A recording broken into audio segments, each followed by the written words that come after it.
अल्लाह अल्लाह अकबर, ला इलाहा इल्लल्लाह।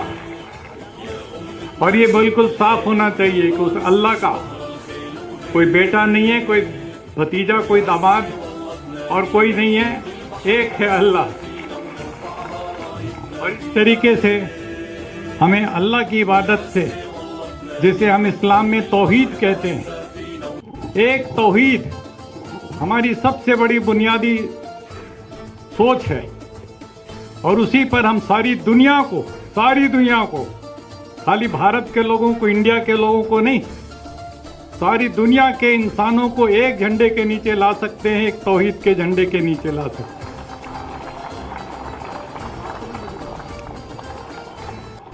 और जब हम अपने पैगंबर को याद करते हैं, इस्लाम में पैगंबर इस्लाम को,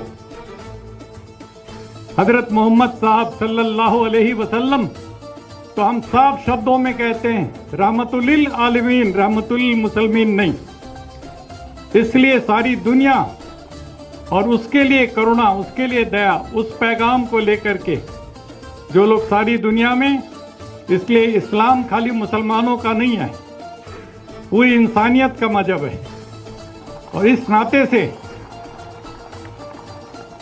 मुझे आपने अपने बीच में बुलाया, इतनी बड़ी इज्जत दी, मैं बहुत मशकूर हूं आपका, और आपके इंतजामात से बड़ा मुतासिर हूं।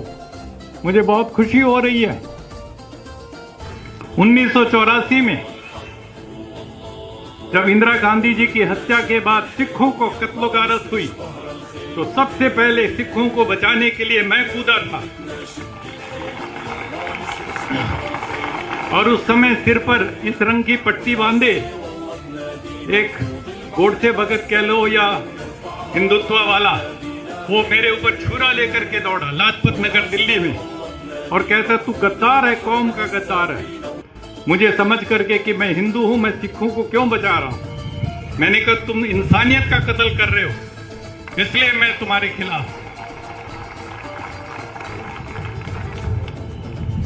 और जब जामा मस्जिद, बाबरी मस्जिद शहीद हुई, तो सबसे पहले मैंने खड़े होकर के उसकी मजम्मत की। तो मैंने कहा ये बिल्कुल गलत काम हुआ है, हमारे देश के संविधान के स्पिरिट के साथ धोखा हुआ है।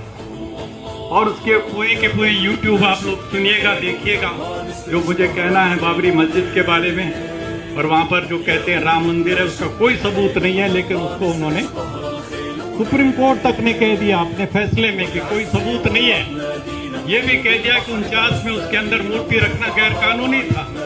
ये भी कह दिया कि वहां पर उसको गिराना, बाबरी मस्जिद को, गैर कानूनी था, जुल्म था।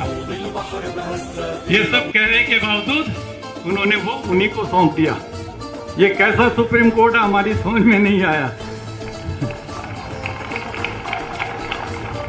लेकिन अब हमें उम्मीद है आने वाले दिनों में जब इसके ऊपर बहस होगी, इन कानूनों के ऊपर, तो कम से कम कुछ इंसाफ की हम उम्मीद जगाए बैठे हैं, देखते हैं कितना मिलेगा। लेकिन सुप्रीम कोर्ट ही सुप्रीम नहीं